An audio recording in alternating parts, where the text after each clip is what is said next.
আসসালামু আলাইকুম প্রিয় শিক্ষার্থীরা, কেমন আছো সবাই? বাসায় থেকে নিশ্চয়ই অনলাইনে ক্লাসগুলোকে যথাযথভাবে করছো এবং সেই অনুযায়ী অনুশীলন করছো। তোমাদের লেখাপড়া যেন নিরবিচ্ছিন্নভাবে চলে, এই জন্যেই আমাদের এই অনলাইন ক্লাস। আজকে আমি তোমাদেরকে গার্হস্থ্য বিজ্ঞানের আরেকটি ক্লাস নিব। গার্হস্থ্য বিজ্ঞানে আমরা প্রথম পত্রের খ বিভাগ বস্ত্র ও বয়নশিল্প পড়ছিলাম। গত ক্লাসটা যারা করেছিলে তারা জানো যে আমরা বস্ত্র বয়নশিল্পের চতুর্দশ অধ্যায় দিয়ে তোমাদের শুরু করেছি এবং চতুর্দশ অধ্যায়ে যে জিনিসটা আমরা পড়ছি সেটা হচ্ছে পোশাকের শিল্পকলার নীতি ও উপাদান। এই অধ্যায়ে আমরা যেই জিনিসগুলো তোমাদেরকে বলেছিলাম সেটা হচ্ছে চতুর্দশ অধ্যায়ে থেকে আমরা জানবো শিল্প কী জিনিস এবং সার্থক শিল্প সৃষ্টিতে অপরিহার্য যে দুটো বিষয়, শিল্প উপাদান এবং শিল্পনীতি, এগুলো কিভাবে আমরা ব্যবহার করব। শিল্প কি সে বিষয়ে তোমাদেরকে আমি আগেই বলেছিলাম যে কোনো জিনিসকে সুন্দরভাবে ফুটিয়ে তোলাই হচ্ছে শিল্প। এক্ষেত্রে তোমাদেরকে আমি একটা জিনিস বলতে চাই, সেটা হচ্ছে শিল্প দুই প্রকার, একটা হচ্ছে চারুশিল্প আর একটা হচ্ছে কারুশিল্প। আমরা এই অধ্যায়ে যে পোশাকে শিল্পকলার নীতি এবং উপাদান ব্যবহার করে শিল্প তৈরি করব সেই বিষয়টা কিন্তু কারুশিল্পের সাথে সম্পর্কিত, অর্থাৎ পোশাক কারুশিল্পের অংশ। এই পোশাকে যখন আমরা শিল্প উপাদানগুলো যথাযথ শিল্পনীতির মাধ্যমে ব্যবহার করব তখন আমাদের সার্থক শিল্প সৃষ্টি সম্ভব। তোমাদেরকে আমি শিল্প উপাদান এবং শিল্প নীতিগুলো পড়িয়েছিলাম এবং শিল্প উপাদানের বিস্তারিত বর্ণনার পর আজকে আমি তোমাদেরকে শিল্প নীতি বিষয়টা কিভাবে পোশাকের সাথে সম্পর্কিত এবং এই নীতির মাধ্যমে কিভাবে আমরা উপাদানগুলোকে ব্যবহার করব সেই বিষয়টা তোমাদেরকে যথাযথভাবে জানানোর জন্যেই আজকের এই পাঠ বা আলোচনা। আমরা জানি শিল্পনীতি মোট কয়টি? 5টি। একটা হচ্ছে সমতা, যার আরেকটি নাম হচ্ছে ভারসাম্য বা ব্যালেন্স। এছাড়া হচ্ছে সঙ্গতি বা অনুপাত, যেটাকে আমরা প্রপোর্শন বলি, ছন্দ বা রিদম, মিল মানে হারমোনি, আর কোনো জিনিসের যে একটা প্রাধান্য, এমফেসিস বলে যেটাকে, অর্থাৎ কোনো জিনিসের হাইলাইটিং যে ব্যাপারটা, যা দিয়ে আমরা সেই জিনিসটাকে বিশেষায়িত করি, সেই প্রাধান্য হচ্ছে আরেকটা শিল্পনীতি। এই 5টা শিল্পনীতির সাথে সাথে আজকে আমরা জানবো যে এই শিল্পনীতিগুলো কিভাবে, কোথায়, কখন ব্যবহার করা হয় এবং যথাযথভাবে ব্যবহার করতে হলে সেই বিষয়টা বলতে কি বোঝায় এবং সেটা কিভাবে কাজ করে সেই জিনিসগুলো আমাদেরকে জানতে হবে। সবার প্রথমে যে জিনিসটা আসছে সমতা। সমতার তোমাদেরকে আমি আরেকটা নাম বললাম যেটাকে ভারসাম্য বলে। তাহলে আমরা এটা লিখে নিই যে এটা হচ্ছে ভারসাম্য বলে। ঠিক আছে, সমতা বা ভারসাম্য। ভারসাম্য জিনিসটা কি? ভারসাম্যটা হচ্ছে কোনো জিনিসের সমানভাবে ছড়ানো, অর্থাৎ সাধারণত সমানভাবে ছড়ানো বিষয়টাকে ভারসাম্য বলে। কেন্দ্র থেকে দুপাশে সমানভাবে ওজনের একটা বিষয়, সেটাকে আমরা ভারসাম্য বলছি। তাহলে সাধারণভাবে আমরা সমানভাবে ছড়ানোকেই ভারসাম্য বলবো। সাধারণত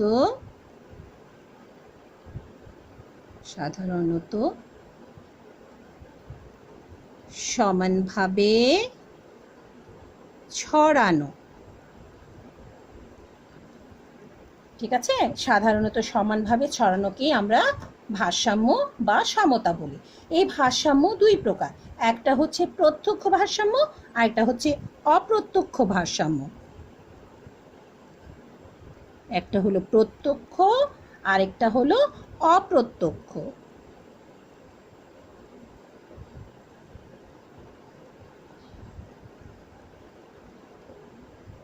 তাহলে প্রত্যক্ষ ভারসাম্য কি জিনিস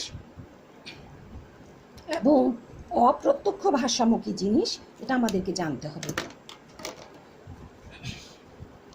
প্রত্যক্ষ ভারসাম্য হচ্ছে কেন্দ্র স্থির রেখে দুই পাশে সমান গুরুত্বের জিনিস রাখা, এটাকে প্রত্যক্ষ ভারসাম্য বলে। উদাহরণস্বরূপ তোমাদের বলা যায়, যেমন শার্টের যদি দুই পাশে পকেট থাকে সেটাকে আমরা প্রত্যক্ষ ভারসাম্য বলবো। যেমন শার্টের মাঝখানে বাটন থাকে, তার দুই পাশে সমানভাবে কলার থাকে, এটা একটা প্রত্যক্ষ ভারসাম্য। অর্থাৎ একদম সরাসরিভাবে বোঝা যায় যে জিনিস, সেটাকে প্রত্যক্ষ ভারসাম্য বলবে। অর্থাৎ কেন্দ্র স্থির রেখে আমরা দুই দিকে সমান গুরুত্বের জিনিস রাখব। তাহলে প্রত্যক্ষ ভারসাম্য কাকে বলছে? কেন্দ্র স্থির রেখে দুই দিকে সমান গুরুত্বের জিনিস রাখা, সমান গুরুত্ব দেয়া, এটাকে বলছে প্রত্যক্ষ ভারসাম্য। তাহলে অপ্রত্যক্ষ ভারসাম্য কি? অপ্রত্যক্ষ ভারসাম্য ঠিক তার উল্টো হবে, অর্থাৎ কেন্দ্র স্থির থাকবে কিন্তু দুই দিকে সমান গুরুত্বের জিনিস থাকবে না। যেমন এক পাশে বিশেষায়িত কিছু একটা নকশা, একদিকে বিশেষ কোনো আলাদা ধরনের জমিনের ব্যবহার, কোনো একটা বিশেষ রং, অর্থাৎ এই ভারসাম্যটা হবে একদিকে বেশি গুরুত্ব দেওয়া হবে, অন্যদিকে কম গুরুত্ব দেওয়া হবে। এই বিষয়টাকে অপ্রত্যক্ষ ভারসাম্য বলে। তাহলে প্রত্যক্ষ ভারসাম্যের কেন্দ্র স্থির রাখা হবে কিন্তু গুরুত্ব সমান হবে না। তাহলে আমি ঠিক আছে, কেন্দ্র স্থির রেখে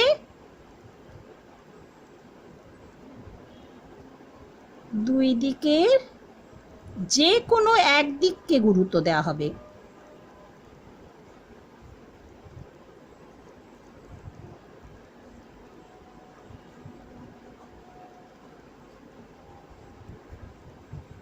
তাহলে যে কোনো একদিকে বেশি গুরুত্ব দিলে আমি হয়তোবা একদিকে নকশা করলাম, বা একদিকে বিশেষ কোনো পুঁতি পাথরের কাজ করলাম, জামার একদিকে অন্য রঙের ডিজাইন ইউজ করলাম। এইভাবে কিন্তু আমরা অপ্রত্যক্ষ সমতাটা তৈরি করতে পারি। এতে সেই পোশাকে বিশেষ একটা সুখকর অনুভূতি আসে, একটা নকশা বা সামগ্রিকভাবে একটা বিশেষায়িত বিষয় আসে। এছাড়া আরেকটা সমতা আছে যেটাকে আমরা বলি রশ্মিগত ভারসাম্য। এটার ব্যবহার খুব কম, তবে আছে। রশ্মিগত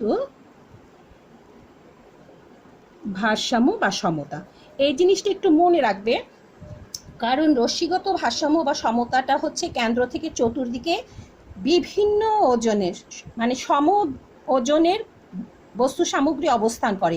এই সমতা রক্ষা করা কঠিন। সঠিক দূরত্বে বস্তু সামগ্রী সুসজ্জিত করতে না পারলে বিশৃঙ্খলা দেখা দেয়। তাই এই রশ্মিগত ভারসাম্যটা অনেক সময় আমাদের জন্য সমস্যা হয়ে দাঁড়ায়, আমরা এই সমতা রক্ষা করতে ব্যর্থ হই। তবে এই বিষয়টা আমাদের জেনে রাখতে হবে যে এরকম একটা সমতা তৈরি করা সম্ভব। এবার আসো সঙ্গতি। সঙ্গতি কি? সঙ্গতি আরেকটা নাম আছে, সেটাকে আমরা বলছি অনুপাত। আচ্ছা, অনুপাত এই বিষয়টা হচ্ছে দুটি বস্তুর মধ্যে যে পারস্পরিক একটা সমন্বয় বা মিল, এটাই হচ্ছে সঙ্গতি বা অনুপাত। এটা রং দিয়ে হতে পারে, নকশা দিয়ে হতে পারে, গঠন বা আকার দিয়ে হতে পারে, আকৃতি দিয়ে হতে পারে। অর্থাৎ মূল যেই বিষয়টা হচ্ছে সেটা হচ্ছে দুটি বস্তুর পারস্পরিক সমন্বয়।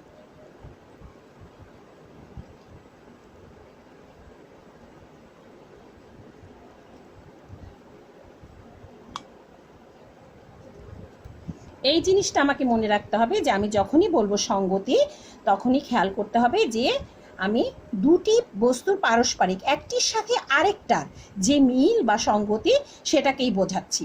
এই বিষয়টা বোঝানোর জন্য তোমাকে মনে রাখতে হবে যে পোশাকে কিন্তু এই ধরনের সম্পর্কের মাধ্যমে সৌন্দর্য ফুটে ওঠে। সঙ্গতি না থাকলে পোশাককে কি মনে হয় না? আকর্ষণীয় মনে হয় না। পোশাকের সাথে তার গলা, কাঁধ, এগুলোর যে মিলগুলি, হাত যেমন দুই হাতের মিল, এই জিনিসগুলো না থাকলে কিন্তু কি হবে না? মিত্রতা থাকবে না, পোশাকের মধ্যে একটা বৈমিত্র্য ভাব থাকবে, যে কারণে পোশাককে আনুপাতিকভাবে অসঙ্গতিপূর্ণ মনে হবে। সেই জন্যে দুটি বস্তুর পারস্পরিক সমন্বয় বা অনুপাতের প্রতি আমাদের খেয়াল রাখতে হবে। এবার আমরা আসব পোশাকে বৈচিত্র্য সৃষ্টির একটা অপূর্ব নিদর্শন, যেটাকে আমরা বলি ছন্দ বা রিদম। কিভাবে পোশাকের ছন্দ বা রিদম তৈরি করা হয়, এর আগে আমরা জেনে নিচ্ছি যে ছন্দ বা রিদম কাকে বলে। ছন্দ নির্ভর করে দৃষ্টির গতির উপর। ছন্দ কিসের উপর নির্ভর করে?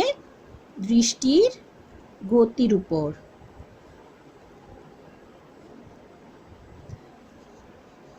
অর্থাৎ যখন দৃষ্টি স্থিতিশীল থাকবে না, গতিশীল হবে, এক জায়গা থেকে অন্য জায়গায় যাবে, তখন আমরা সেটাকে বলবো ছন্দ। এই ছন্দটা আমরা বিভিন্নভাবে তৈরি করতে পারি। রঙের মাধ্যমে তৈরি করতে পারি, রেখার মাধ্যমে তৈরি করতে পারি, আকারের মাধ্যমে তৈরি করতে পারি, ঠিক আছে?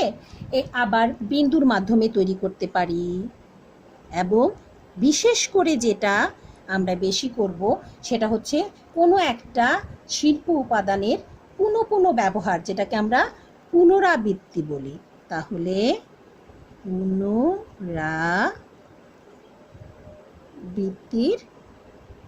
মাধ্যমে, কোনো জিনিসের পুনরাবৃত্তির মাধ্যমে আমরা ছন্দ তৈরি করতে পারি, সেটা যে কোনো একটা শিল্প উপাদানই হোক না কেন।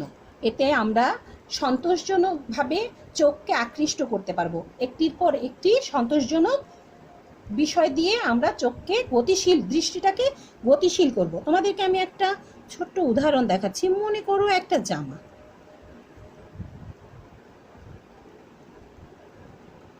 ঠিক আছে? এখন তুমি যদি এই জামাটাকে নির্দিষ্ট একটা লেস দাও বা কুচি দাও, সেই জিনিসটাকে বারবার যদি আমি পুনরাবৃত্তি করি, তাহলে আমার কি মনে হবে? হয় জিনিসটা নিচ থেকে উপরে উঠে যাচ্ছে, কিংবা উপর থেকে নিচে নেমে আসছে। এই যে আমি পুনরাবৃত্তি করলাম, এই পুনরাবৃত্তির মাধ্যমে একটা ছন্দ তৈরি হলো। হয় উপর থেকে নিচ, নয় নিচ থেকে উপরে, নয় ডান থেকে বামে, কিংবা বাম থেকে ডানে। এভাবে ছন্দ সৃষ্টি করে কিন্তু আমরা পোশাকের আকর্ষণ তৈরি করতে পারি। এতে পোশাক দেখতে সুন্দর হয়। এবার আসো মিল। এই বিষয়টা একটু ভালোভাবে খেয়াল করা উচিত। মিল বলতে শিল্পকলা বা নকশার বিভিন্ন অংশের ভিতরে যে একটা সাবলীল বা সুসম্পর্ক, সেটাকে বোঝায়। তাহলে এটাকে কি অনেকটা মনে হচ্ছে যে এটা অনুপাতের সমর্থক? হ্যাঁ, অনুপাতের সমর্থক, কিন্তু এটা অধিকতর ব্যাপক। এখানে হচ্ছে যখন অনুপাত বলেছি তখন পরপর দুটি বিষয়ের সাথে সম্পর্ক বলেছি, কিন্তু এখানে হচ্ছে পোশাকের বিভিন্ন সামগ্রীর মধ্যে সমন্বয়। তাহলে এখানে কি হচ্ছে? পোশাকের বিভিন্ন সামগ্রীর মধ্যে সমন্বয়।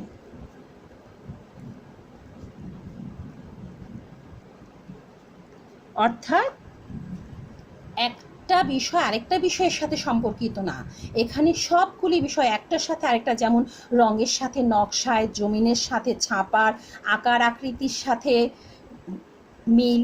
এই বিষয়গুলো সামগ্রিকভাবে পোশাকটাকে কিভাবে সম্পূর্ণ করছে, পরিপূর্ণ করছে, সেই বিষয়টাই হচ্ছে মিল। এবং এই মিলের মাধ্যমে বৈচিত্র্য এবং সৌন্দর্যের সৃষ্টি করা সম্ভব। এবার প্রাধান্যের বিষয়ে আসো। প্রাধান্য শব্দটা শুনেই কি মনে হচ্ছে? সে হচ্ছে অল ইন অল, তাকে নিয়েই সব কিছু। অর্থাৎ এটা হচ্ছে বস্তুর কেন্দ্রস্থল। মনে রাখবে, কোনো বস্তুর কেন্দ্রস্থলই হচ্ছে তার প্রাধান্য।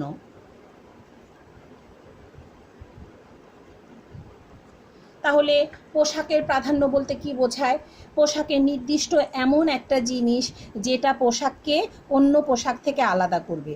তুমি যদি পোশাকের মধ্যে কোনো নকশা ব্যবহার করো, এমন একটা নকশা ব্যবহার করো যে পোশাকের অন্য সবগুলো জিনিস থেকে সেই জিনিসটার প্রতি তোমার দৃষ্টি আটকে যায়। একটা বোতাম ইউজ করো যেটাকে খুব কারুকাজ মণ্ডিত বা অলঙ্কৃত মনে হচ্ছে, এরকম কিছু ব্যবহার করো, তখন পোশাকের দিকে তাকিয়েই কি হবে? সেই জিনিসটার প্রতি দৃষ্টি আটকে যাবে। তাহলে মনে হচ্ছে না এটা হচ্ছে ছন্দের বিপরীত? অর্থাৎ ছন্দ হলো দৃষ্টি গতিপ্রাপ্ত হওয়া, আর প্রাধান্য হলো দৃষ্টি স্থির হয়ে যাওয়া। হ্যাঁ, ঠিক ধরেছ। অর্থাৎ এখানে আমাদের দৃষ্টি স্থির হয়ে যাবে।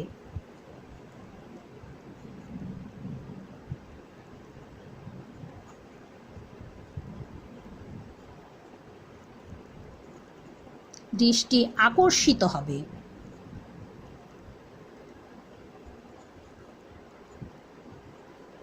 তাহলে প্রাধান্য বলতে আমরা কি বুঝছি? প্রাধান্য বলতে আমরা বুঝছি যে বস্তুর কেন্দ্রস্থল হবে, সেটা দৃষ্টি স্থির রাখবে এবং দৃষ্টিকে আকর্ষিত করবে। এই বিষয়গুলো যদি থাকে তাহলেই আমি বুঝবো সেটা হচ্ছে প্রাধান্য। এবার আমরা একটু ছোট্ট নকশায় আসি। কিভাবে বুঝবো যে এটা প্রাধান্য? একটা পোশাক, যে পোশাকটা সাধারণ ছিল, আমি সেই পোশাকটাকে একটু অলংকৃত করতে চাই, ঠিক আছে? মনে করো এটার মধ্যে আমি কিছু ফুল দিলাম,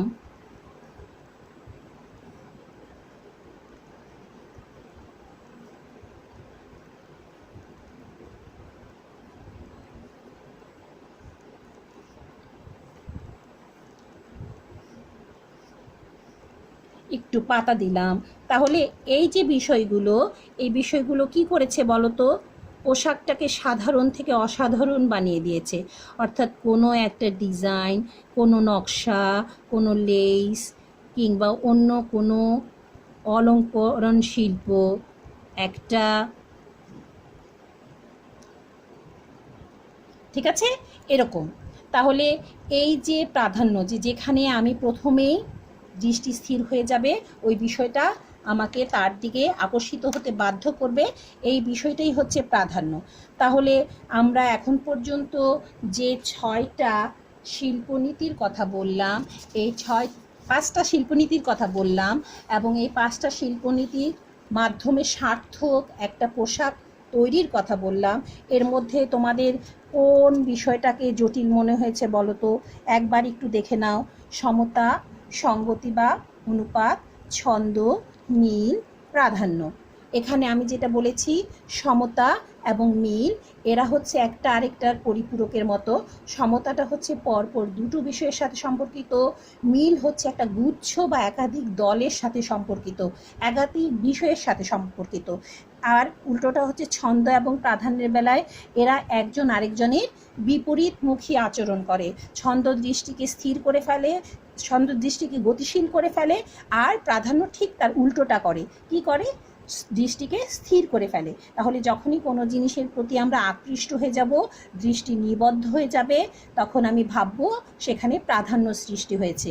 আর যদি দৃষ্টি এক জায়গা থেকে অন্য দিকে স্থানান্তরিত হয়, যেমন তোমাদের যখন আমি শিল্প উপাদান পড়িয়েছি, সেখানে বিন্দু ব্যবহারের সময় আমি বলেছিলাম না, বিন্দু ছোট থেকে বড় হতে পারে, একদিকে বিন্দুগুলোকে গুচ্ছাকারে স্থানান্তর করে নেওয়া যেতে পারে, রেখার বিভিন্ন দিক দিয়ে ছন্দ তৈরি করা যেতে পারে, এভাবে ছন্দ তৈরি করা যায়। তাহলে সমতার সাথে একটুখানি মিল রেখে মিলের কি পার্থক্য এটা বুঝে নিবে, ছন্দের সাথে প্রাধান্যর কি বিপরীতমুখী আচরণ সেটা বুঝে নিবে। আর অনুপাতের বিষয়টা তো বুঝতেই পেরেছ, যে দুটি বস্তুর পরস্পর যে মিল সেটা হচ্ছে।